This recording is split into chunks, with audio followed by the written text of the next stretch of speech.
వర్షం పడిందంటే అందరూ ఎంజాయ్ చేస్తారు, కానీ పారిశ్రామిక వాడ ప్రజలు మాత్రం నరకం చూస్తున్నారు. చినుకు పడితే కంటి మీద కునుకు లేకుండా పోతోంది. ఘాటు వాసనలు, రంగునీళ్లతో అనారోగ్యానికి గురవడంతో పాటు ఆసుపత్రుల చుట్టూ తిరిగి డబ్బులు సమర్పించుకుంటున్న పరిస్థితి వస్తోంది.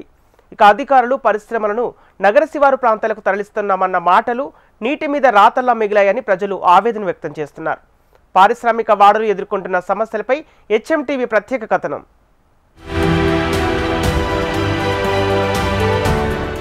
జీడిమెట్ల దేశంలోనే పేరున్న పారిశ్రామిక వాడల్లో ఇదొకటి. ఇక్కడ 1300కు పైగా వివిధ పరిశ్రమలున్నాయి. ఈ ప్రాంతంలో బోర్ వేస్తే 60 నుంచి 100 అడుగుల్లోపే నీరుంటుంది. కుళాయి తిప్పితే నురగలు కక్కుతూ ఘాటు వాసనతో రంగునీరు వస్తుంది. కాలుష్య నియంత్రణ మండలి పరిశీలనలో ఇక్కడ నీటిలో ప్రమాదకర రసాయనాలు ఉన్నట్లు తేలింది. అయినప్పటికీ పరిశ్రమల యాజమాన్యాలు వ్యర్థాల నిర్వహణను ఏమాత్రం పట్టించుకోవటం లేదు. అంతేకాదు, వానొస్తే ఇష్టారాజ్యంగా వ్యర్థ రసాయనాలు, నాలాలు రోడ్లపై వదిలేస్తున్నాయి. ఫలితంగా ఇక్కడి కాలనీల్లో నివాసం ఉంటున్నవారు తీవ్ర ఇబ్బందులు పడుతున్నారు.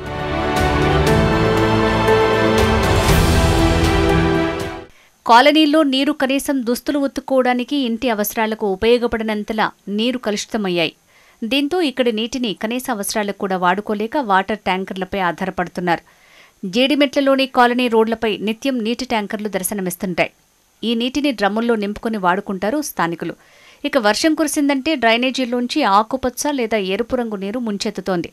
సుభాష్ నగర్, గంపల బస్తీ, రామ్రెడ్డి నగర్, వాణినగర్, అయోధ్యనగర్, సుదర్శన్ రెడ్డి నగర్, కాకతీయ నగర్, మహేంద్ర నగర్, చింతల్, ఎస్ఆర్ నాయక్ నగర్, సాయిబాబా నగర్, అపురూప కాలనీల్లో కొన్నేళ్లుగా ఈ సమస్య తీవ్రంగా ఉంది.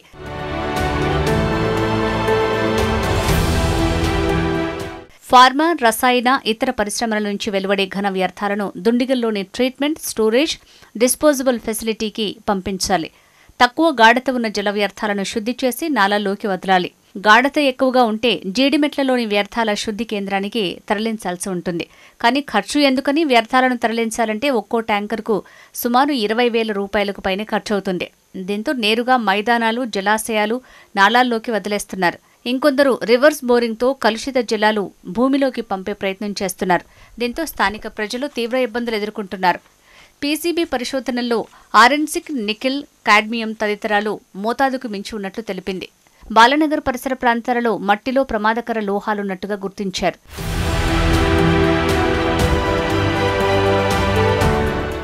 జీడిమెట్ల పరిధిలో ఉన్న అనాథాశ్రమంలో 40 మంది పిల్లలున్నారు.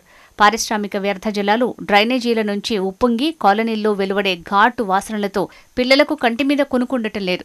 వర్షం కురిసిందంటే ఎరుపు, పసుపు రంగు నీళ్లు రోడ్లను ముంచెత్తుతున్నాయి.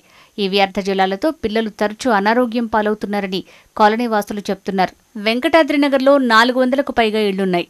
తాగేందుకు జలమండలి సరఫరా చేసే నీరు వాడుకుంటున్నారు. ఇతర అవసరాలకు బోరు నీటిని వినియోగించలేని పరిస్థితి వచ్చింది. ఇక్కడ ఓ ఇంట్లో బోరు నీటిని సీసాలో నింపితే 15 నిమిషాల్లో పసుపు రంగులోకి మారిపోయాయి. ఘాటు వాసనతో ఉన్న నీటిని వాడితే దురద, కళ్లు మండటం, శ్వాసకోశ సంబంధ వ్యాధులు వస్తున్నట్లు స్థానికులు వాపోతున్నారు.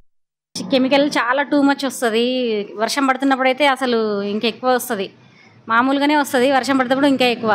పడుకోలేము అసలు. నైట్ అంతా ఘోరంగా స్మెల్ వస్తుంది. నీళ్ళు అయితే అసలు పనికిరావు. గ్రీన్ కలర్లో వస్తాయి వాటర్ అయితే. అట్లా చాలా ఘోరంగా, చాలా ఇబ్బందులు అవుతున్నాయి కెమికల్ గురించి. పొద్దున్నే ఎక్కువ వస్తుంది 6 వరకు, 5 to 6. తర్వాత ఈవినింగ్ వర్షం పడ్డప్పుడైతే ఇంకెక్కువ. చాలా ఇబ్బందులు వస్తాయి దాని నుంచి. కరోనా బెటర్ దానికంటే. అంత డేంజర్ అసలు కెమికల్.